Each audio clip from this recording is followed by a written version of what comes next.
Hi, good afternoon. My name is Joshua Harrover, and I'm a communications major here at the University of West Florida. This is my video submission for Dr. Blackwell's From Accuracy to Zigzag assignment, and our instructions were to choose a term or word from the book Making Shapely Fiction, from the Accuracy to Zigzag alphabet by Mr. Jerome Stern. The word that I've chosen for my particular video is the word Bathos, B-A-T-H-O-S.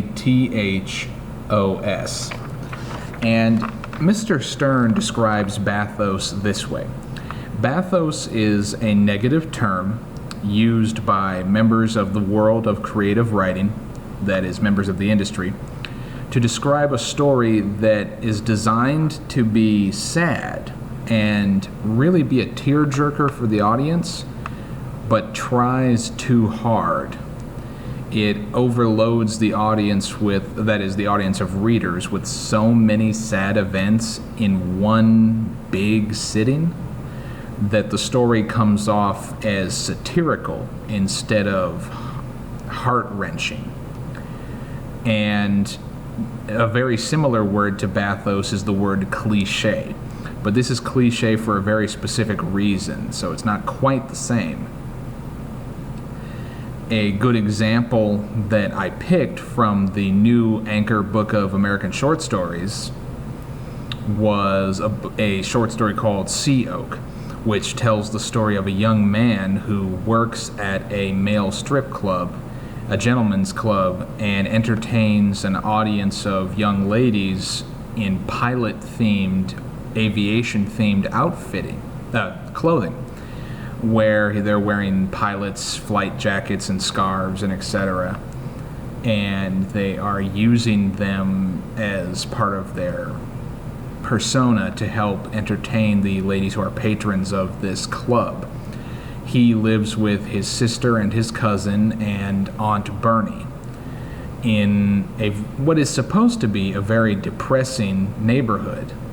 But in my opinion, the story suffers from Bathos because within a matter of days, there are very weird events that all take place and don't have enough build-up. The author tries to build up to them, but doesn't provide enough build-up, doesn't provide enough space, and doesn't provide enough rising action to each event. For example, in the story, Aunt Bernie passes away, and she is the matriarch of their house. She dies of what I believe is supposed to be old age, the way the story is written. A few days later, it appears that her grave has been robbed, and they can't find the body, and the earth, the dirt that was around her grave has been disturbed. A few hours later, the young man who is the main protagonist of the story goes back home to the small apartment that he lives in, that Aunt Bernie once lived in, then lived with them in before her passing, and they find her there. But she's this living corpse that has somehow risen from her grave and come back to the land of the living, and now has supernatural powers, and she can levitate objects and toss them at people's heads if she is so inclined. And she starts giving them supernatural predictions about tragedies that will happen to one of the young nephews that lives there as well in September.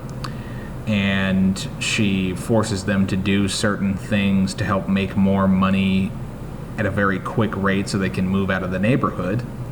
And then, a few days later, she dies again. And this time, she stays permanently dead. She's no longer this living corpse. The corpse dies again.